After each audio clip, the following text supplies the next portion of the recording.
प्रभु आप सबको और हम सबको बहुत आशीषें दे और जीवन के अंदर वो खुशियां हमको प्रदान करे जो हमारी जिंदगियों में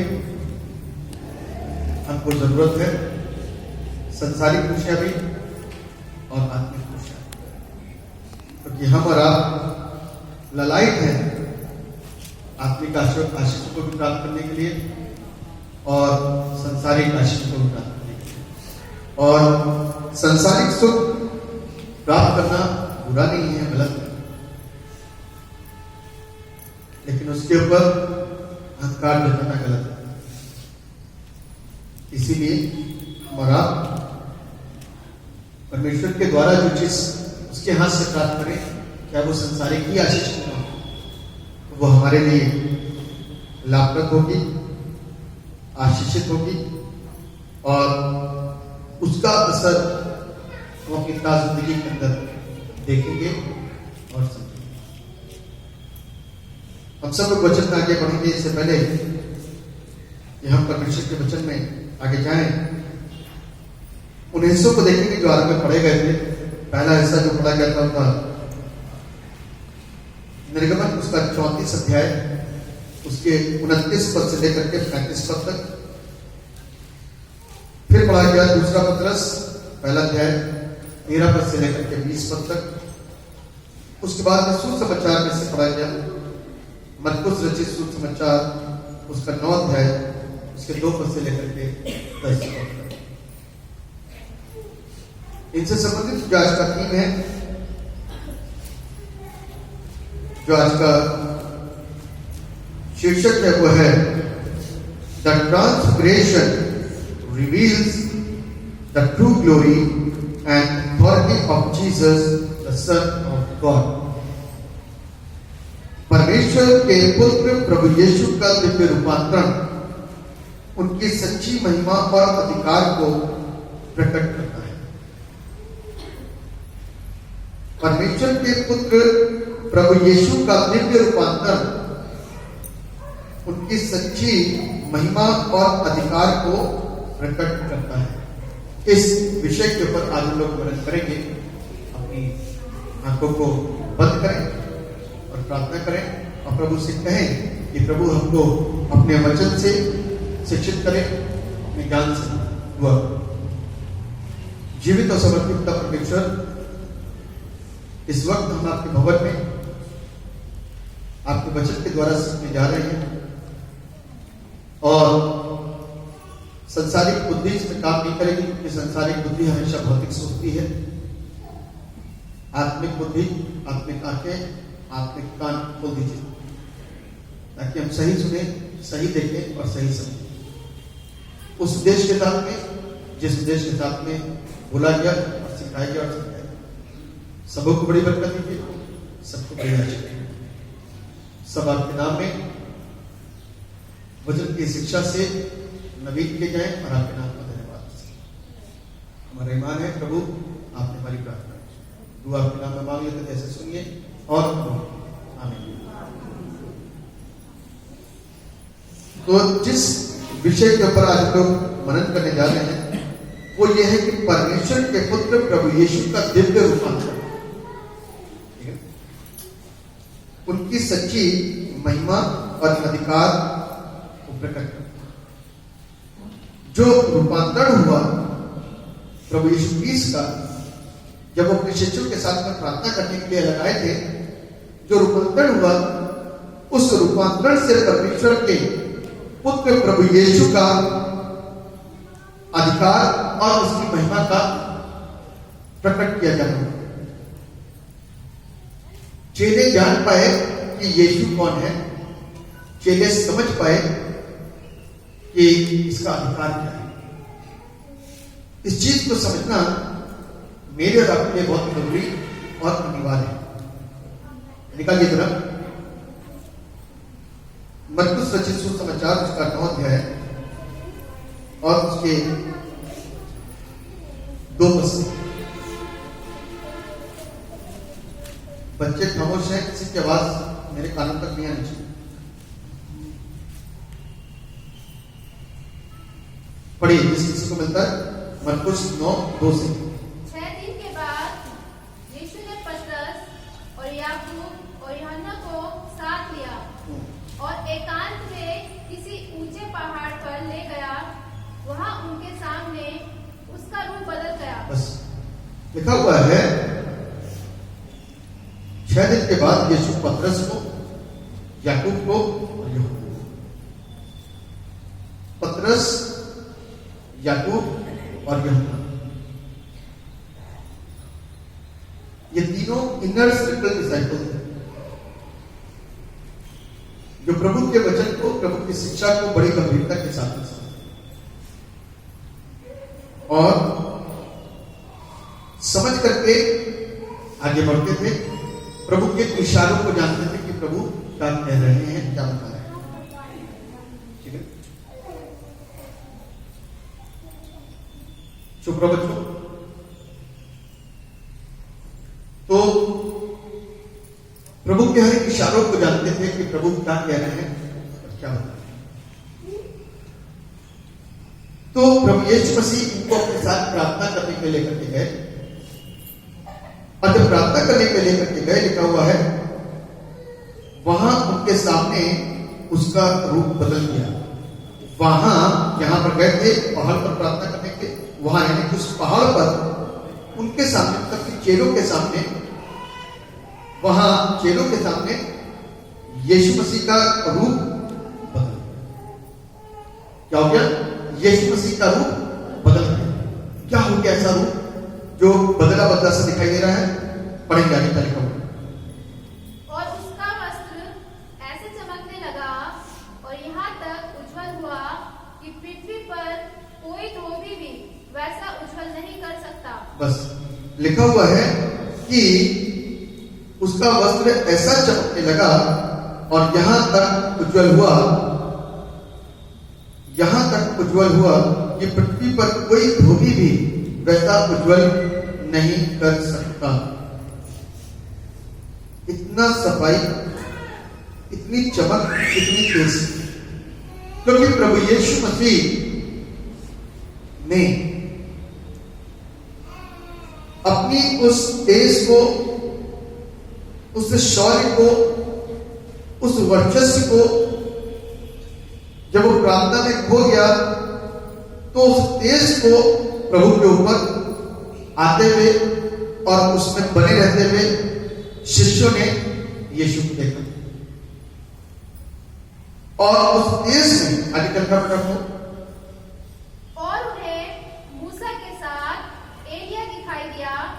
वे यीशु के साथ बातें करते थे। इस पर पतरस ने यीशु से कहा, हे रब्बी, हमारा यहाँ रहना अच्छा है, इसलिए हम 3 मंडप बनाए। बस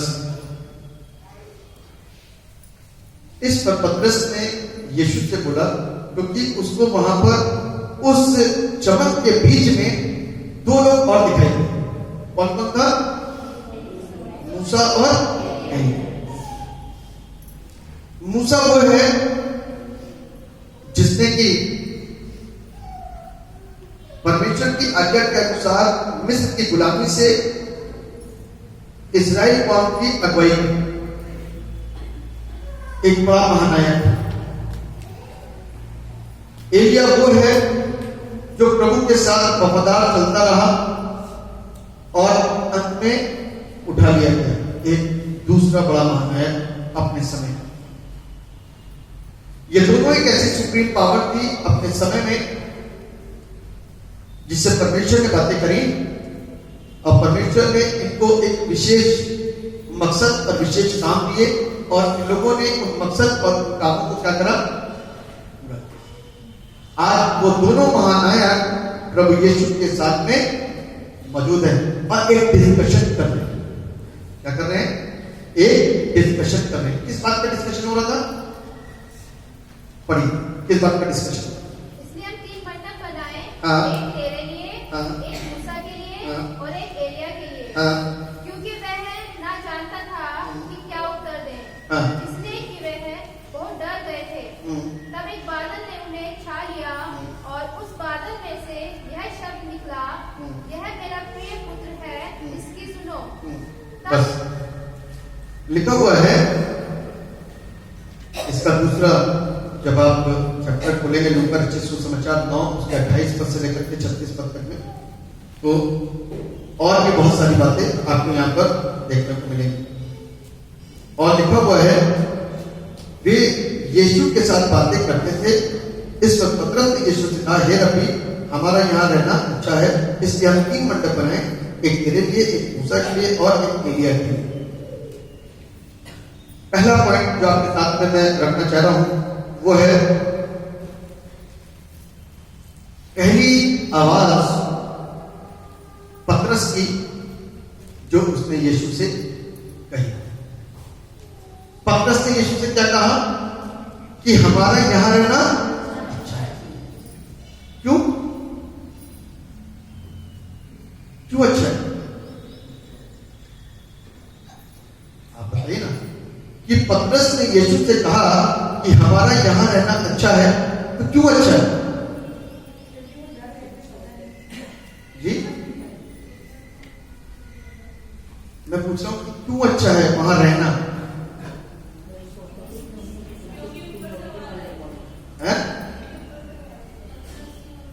अभी ऊपर से बात नहीं आई, अभी ऊपर से बात आई। क्योंकि उसने वहां एलिया और मूसा को भी देख लिया।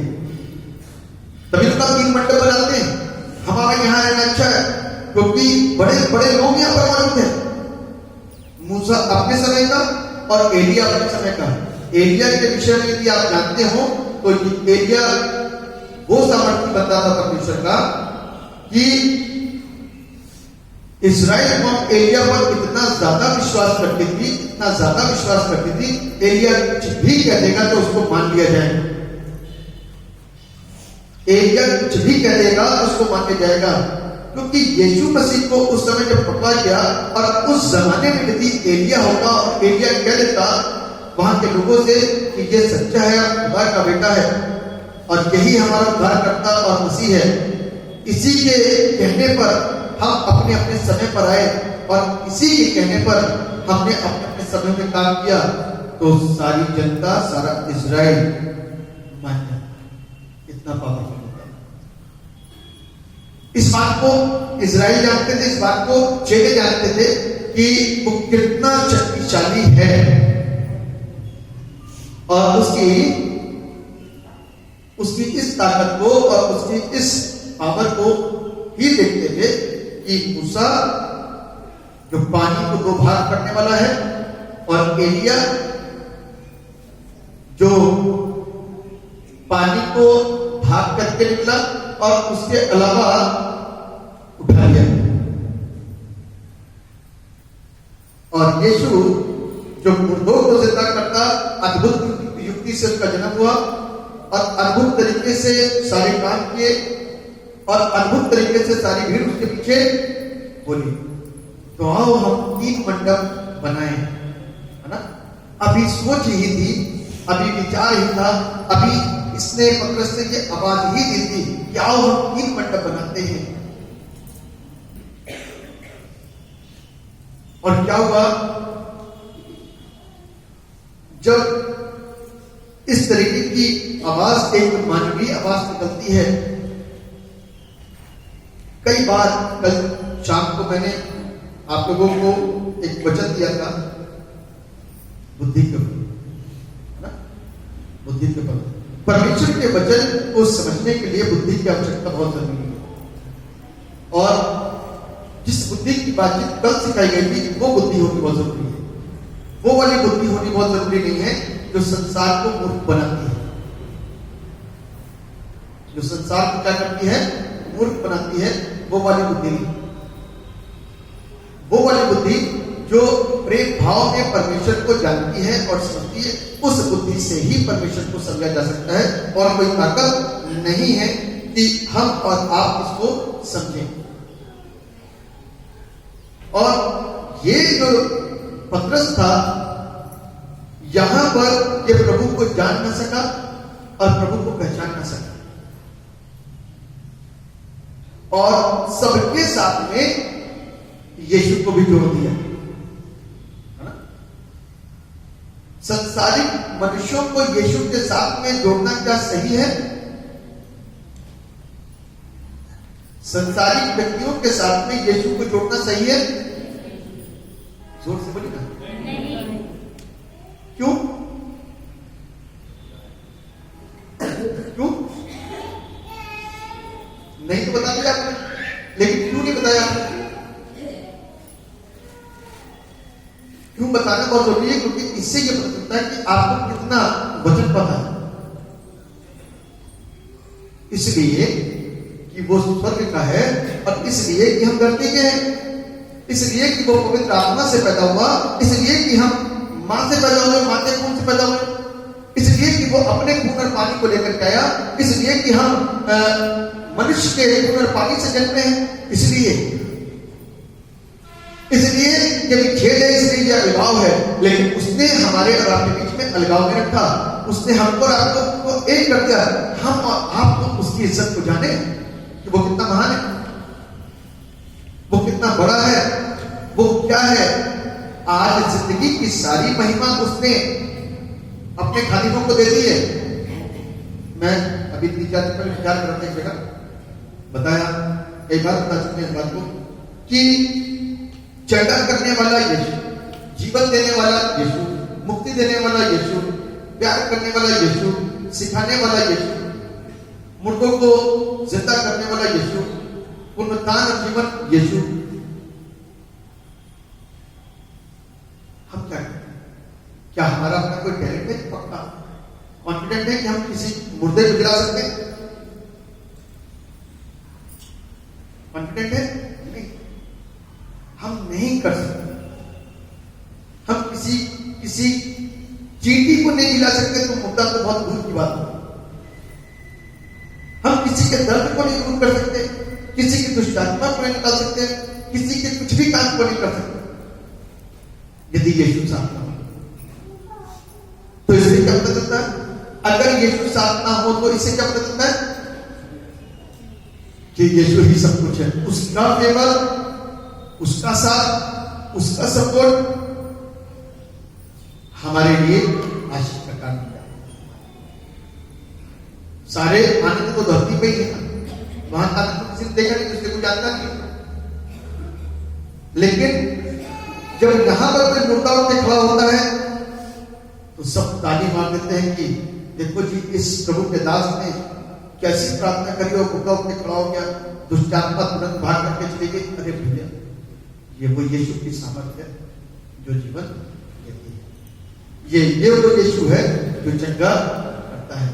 उसी की सहायता से, उसी के बल से, उसी के नाम से, उसी की सामर्थ्य से ये सब कुछ संभव है। ये आपको सीखना है और हमको आपको सिखाना है। इसीलिए ये सारी चीजों के ऊपर जोर जबरदस्ती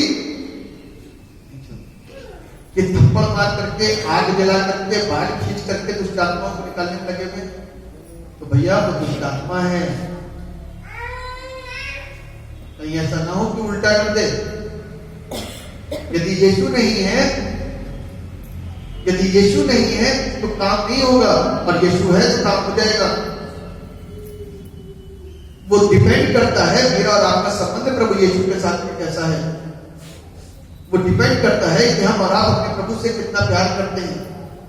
वो डिपेंड करता है कि हमने और आपने प्रभु को कितना समय दिया है। और ये पतरस ना समझी में, अज्ञानता में कहता, आओ हम 3 मंडप बनाते हैं, ये स्थान अच्छा है, ये जगह अच्छी है, आओ हम 3 मंडप बनाते हैं, एक मूसा के लिए, एक एलिया के लिए और एक तेरे लिए।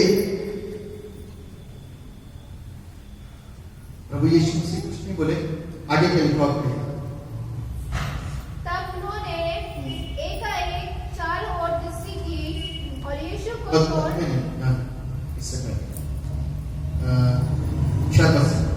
क्योंकि वह ना जानता था कि क्या उत्तर दे, इसलिए कि वे बहुत डर गए थे। तब एक बादल ने उन्हें छा लिया और उस बादल में से यह शब्द निकला, ये मेरा प्रिय पुत्र है, इसकी सुनो। बस दूसरी आवाज, पहली आवाज पतरस की, दूसरी आवाज परमेश्वर की। एक ऐसी आवाज जिसके विषय लिखा है, क्योंकि वो ना जानता था कि क्या उत्तर दे, इसलिए कि वे बहुत डर गए। तब बादल में छा लिया और उस बादल में से यह शब्द निकला, यह मेरा प्रिय पुत्र है, इसकी सुनो। बादल में छा लिया और उसमें से आवाज वापस आती है। बादल का छाने का मतलब मान क्या है? बादल छाने का मतलब क्या है? प्रेजेंस ऑफ गॉड, परमेश्वर की उपस्थिति। और उस परमेश्वर की उपस्थिति ने इस बात को उनको जताया। अब कोई ना कोई तो बताने वाला होना चाहिए, भैया इंसानों के चक्कर में मत पड़ो। तब वहां से आवाज आती है, यह मेरा प्रिय पुत्र है। अब कौन सा वाला प्रिय पुत्र है जिसकी सुननी है? अब कौन बातें करेगा? अब जैसे ही बादल छटेगा तो पता चल जाएगा कौन रह गया, है ना? बादल जैसे ही छटेगा तो पता चल जाएगा कौन रह गया। और लिखा हुआ है 8वें पद में, तब उन्होंने एकाएक चारों ओर दृष्टि की और यीशु को छोड़ अपने साथ और किसी को न देखा। बुद्धि खुल गई। यीशु को छोड़ अपने साथ और किसी को। अब समझ में आया कि जिंदगी का दाता जिसके साथ रोज हम खाते पीते हैं, रोज चलते फिरते हैं, उसने अपने आप को ऐसा छोटा बना के रखा ना। बाइबल लिखा, फिलिपियों की पुस्तक उसके दूसरे अध्याय का देखोगे ना, लिखा कि उसने अपने आप को शून्य कर दिया। उसने कभी अपने आप को जताया नहीं। हमेशा चंगा करने के बाद कहता था किसी से मत कहना, बार बार कहता था किसी से मत कहना। अपने आप को इतना शून्य करके रखा, इतना जीरो बना के रखा। इतनी सुप्रीम पावर होने के बाद में उसने अपने आप को जीरो बना करके रखा और कहता है किसी से मत कहना। और उसने वापस फिर किसी से, इन लोगों से कुछ नहीं कहा। पिता ने आवाज दी, ये मेरा प्रिय पुत्र है, इसकी सुनो। ये आवाज दूसरी बार आई। पहली बार कब आई थी? जब बपतिस्मा हुआ। जब बपतिस्मा हुआ तब पहली आवाज आई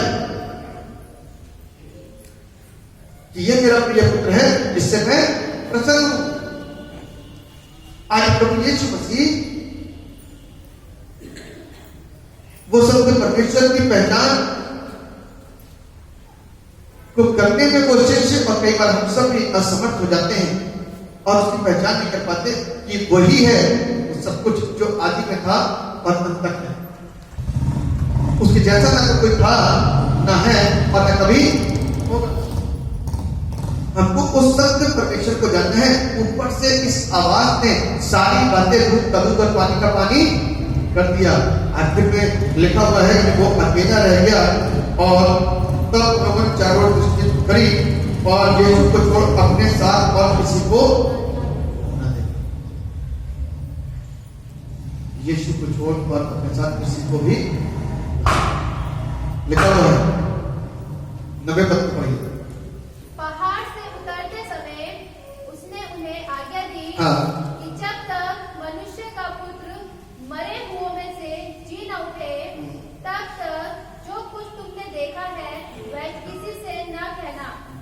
आगे उन्होंने इस बात को स्मरण रखा और आपस में वाद विवाद करने लगे, मरे हुओं में से जी उठने का क्या अर्थ है? और उन्होंने उससे पूछा, शास्त्री क्यों कहते हैं कि एलिया का पहला आना आवश्यक है? उसने उन्हें उत्तर दिया, एलिया सचमुच पहले आकर सब कुछ सुधारेगा, परंतु मनुष्य के पुत्र के विषय में ये क्यों लिखा है कि वह बहुत दुख उठाएगा और तुच्छ गिना जाएगा? परंतु मैं तुमसे कहता हूँ कि एलिया तो आ चुका और जैसा उसके विषय में लिखा है उन्होंने जो कुछ चाहा उसके साथ किया। बस लिखा हुआ है, पहली आवाज पतरस की, दूसरी आवाज परमेश्वर की, तीसरी आवाज यीशु की। कब? जब ऊपर से आवाज आई कि इसकी सुनो, है ना? जब ऊपर से आवाज आई कि इसकी सुनो, तब यीशु ने इन लोगों को बताया। और क्या बताया? हमें पता है पहाड़ से उतरते समय। अब क्या कर रहे हैं? इन लोग पहाड़ से उतर रहे हैं। अभी थोड़ी देर पहले पहाड़ पर ऊपर गए प्रार्थना करने के लिए और वहां पर एक दिव्य रूपांतर देखा प्रभु यीशु क्रिस्ट का।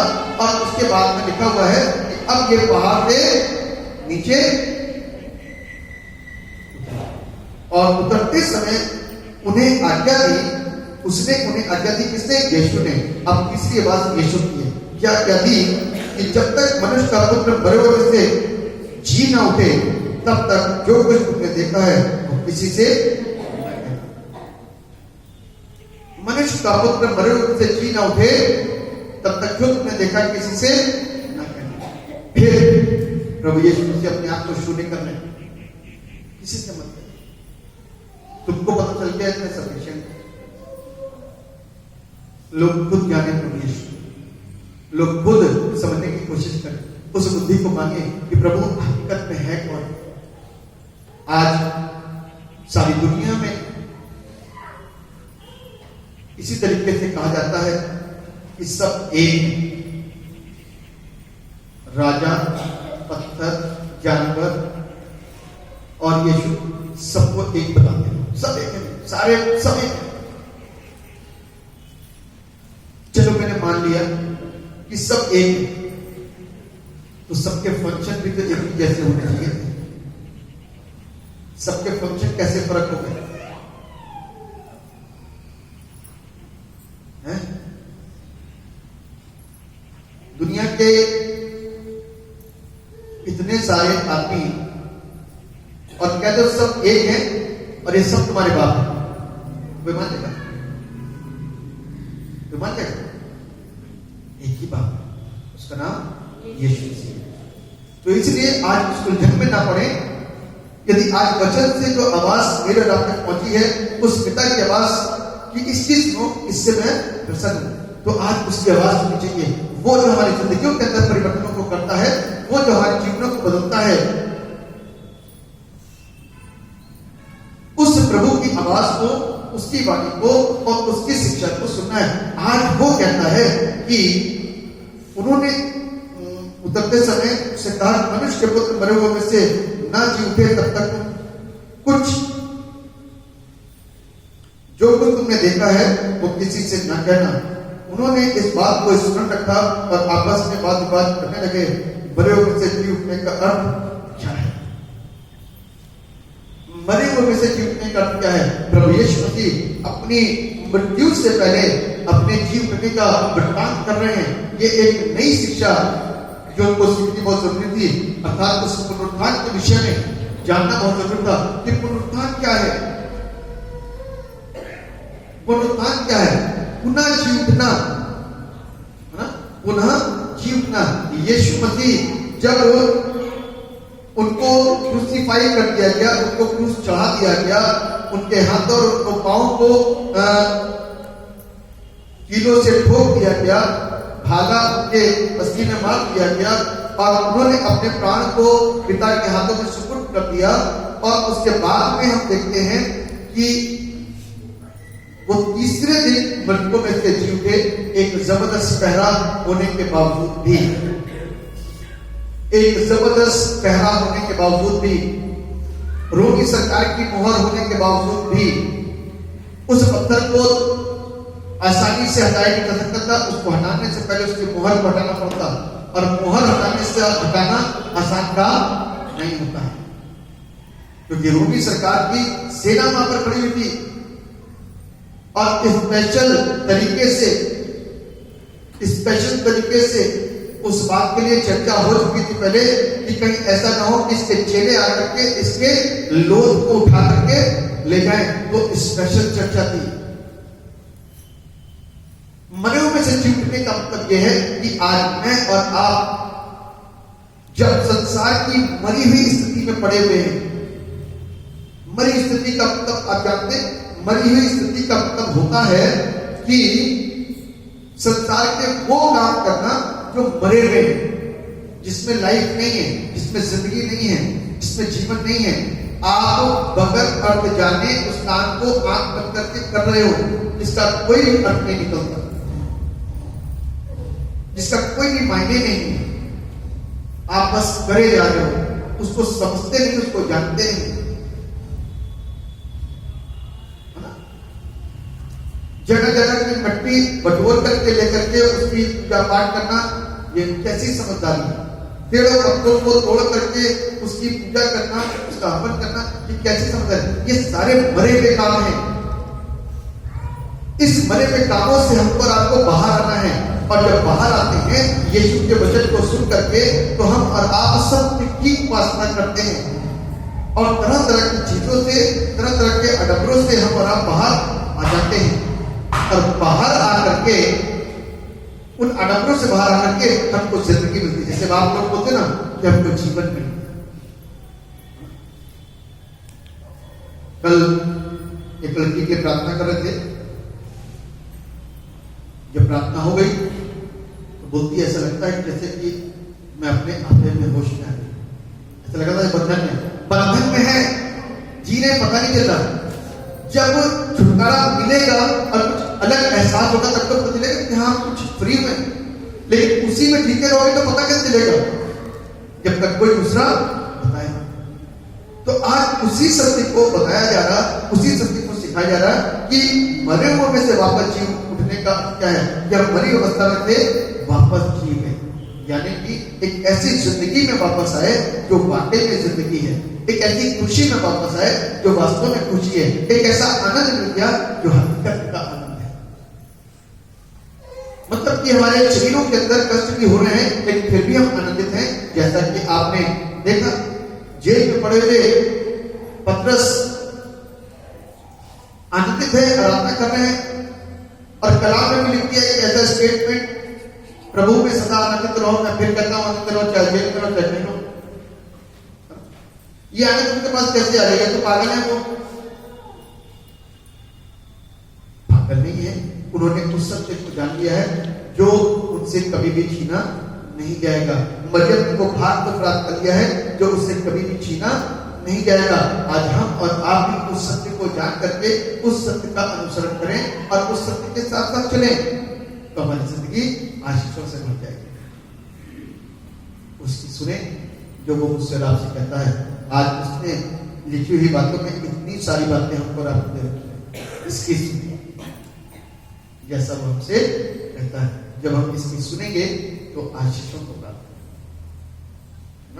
जब हम इसकी सुनेंगे, इसको पढ़ेंगे, इसकी सुनेंगे, इसका पालन करेंगे तो हम और आप आशीषों को प्राप्त करेंगे। तो आज हमको और आपको परमेश्वर के वचन की उस आवाज को सुन करके,